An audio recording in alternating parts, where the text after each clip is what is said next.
بەداخەوە هەموو ڕێککەوتنیشی تاگەلایەنە لە هەرێمی کوردستان لەگەر هەر لایەنێکی عێراقی یاخود هەر لەگەر هەر مەزهەبێک و هەر نەتەوەیەکتر ینی زیان دەگەێنی بە ئەو بکەن بۆ ئێمە وەکو گەلی کوردستان هیچ پێویستمان بەوەی نییە ببینە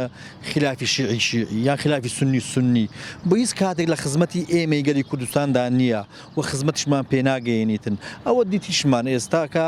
ئەو ڕێککەوتنەی سەدر و سوننە و پارتی دیموکراتی کوردستان خلافێکی قۆڵی یەکخستە نێو ماڵی کوردی و حتا ئەو خلافە ڕنگدانەوەی بەسەر وەزع و ژیان و گوزران و خەڵک و ئەوشدا هاتووە حتا وەی لێ هاتووە خەڵک بە نیگەرانیەوە تەعەممل لەگەر حتا انتخاباتی داهاتووش بکاتن تۆ انتخاباتێک بۆ خۆشگوزەر بۆ ئەوەی خەڵک دەنگ دەداتن بۆ ئەوەی پەرلەمان هەڵبژێری لایەندا حکوومەتێک دروست بکاتن خزمەتی بکاتن تاکو ئێستا ئێمە نەمانتوانێت سەر کەمترین چشت ڕێک بکەوین کە لە بۆ خزمەتکردنی خەڵکە کە بە تایبەتیش مەسەلەی سەرۆک کۆمار ئەمە پێم وایە گەلی کوردستان خەبات و تێکۆشانی بۆ ئەوی نەکردووە تەنها سەر کادو مەسەلەی سەرۆک کۆمار کاتێکدا ئەگەر تو لە عێراق بە مافی ڕەوای خۆت زەندە بێت لە بۆ خزمەتکردنی گەل بوو لە بۆ خزمەتکردنی نیشتیمان بێت نەک بۆ تەفرەقە و لێکترازان من هەست دەکەم ئەو لێکترازانە ئەو دوورکەوتنەوەی بە تایبەتی پارتی وێچێتی خەلەلێکی گەورەیە وە کەلێنێکی گەورەیە و حتا ئایندەمان بەرەو یەکبوونێکی حەقیقینا بە ئایندەمان بەرەو لەتبوون دەڕوا بەداخەوە ئەوە زەرەرمان پێدەگەینی لە حینی کاتیشدا ئێمە بوونە بەشێک لەو خلافەی کە خلافێکی گەورە لە بینی ماڵی شیعە هەیە و لە هەموو کاتیشدا ئێمەی کورد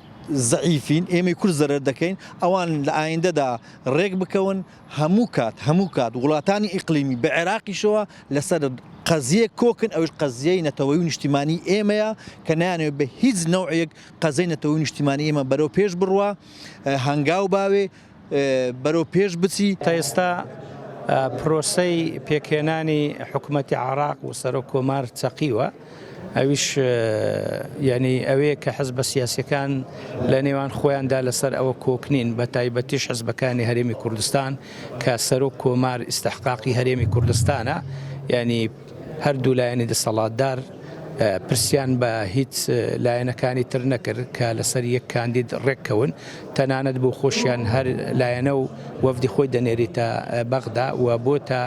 چێشم و گرفت لەما بینی هەردوو لایەنی دەسەڵاتدار ینی بۆیە ئەوە شوای لە هەر لەسەر ئاستی عێراق ینی بەسەر دوو بەرەدا دابەش بن بەرەیە کە لەگەڵ کۆبوونەوەی پەرلەمان بن بۆ هەڵبژاردن سەرۆک کۆمار بەرەیەکیش بایکۆت بکەن بەرەی بایکۆت سەرکەوتنی بەدەستهێنا بۆیە هەتا لایەنە عێراقیەکان بە تایبەتیش ینی هەردوو لایەنی دەسەڵاتدار لە هەرێمی کوردستان ینی ئیتیفاق نەکەن لەسەر ینی کاندیدێک بۆ هەرێمی کوردستان پێم وایە پرۆسەکە هەر بە چەقیوی دەمێنێتەوە و هەڵەیەکیش هەیە لەلایەن هەردوو لایەنی دەسەڵاتدار ئەوەیە کە لە ڕابردوو تا دەگاتە ئێستا ینی سەرۆکی کۆمار کە ئیستحقاقی هەموو هەرێمی کوردستانە ئەوان تەنیا بە هی خۆیان دەزانن خۆی ئەو هاوپەیمانەتیانەی کە ئێستا لە بەغدا پێکاتووە زیاتر هاوپەیمانی کاتین هەر هاوپەیمانەتێک لە دژی ئەوی ترە بەتەئکید بە حکمی ئەوەی کە ئێستا پەرلەمانی بەغدا زیاتر بەسەر دوو بەرەدا دابەش بووە دووبەرەی سەرەکی ئەگەر نالایەنی تر هەن بێلایەنن ئەوە ینی زیانی بۆ عێراق دەبی بە شێوەیەکی گشتی بە تایبەتیش بۆ هەرێمی کوردستان ئەگەر هاوپەیمانەتیەکان لەسەر ئاستی عێراق نەگەنە سازانێکی باش بەتەئکید پەرلەمان بە چەقبەستووی دەمێنێتەوە ئەوەش دەبێتە مای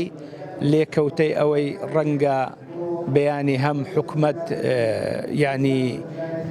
تەشکیل نەبی کە تەشکیل نەبوونی حکوومەت زەرەر و زیانی زۆری هەیە و لە هەمان کاتدا بەبتە مای ئەوەی هەڵبژاردننی پێشوەختە بکرێتەوە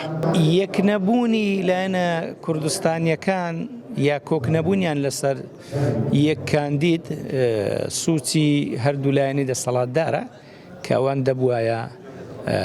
ئامادەی ئەوە بانە هەموو لایەنە کوردستانیەکان لە هەرێمی کوردستان ینی کۆ ببانەوە ڕێککەوتنیان لەسەر تاکە کاندیدێک کردبایە بۆ ئەوەی مافی هەرێمی کوردستان زیاتر لە بەغدا بەدەسات بایە.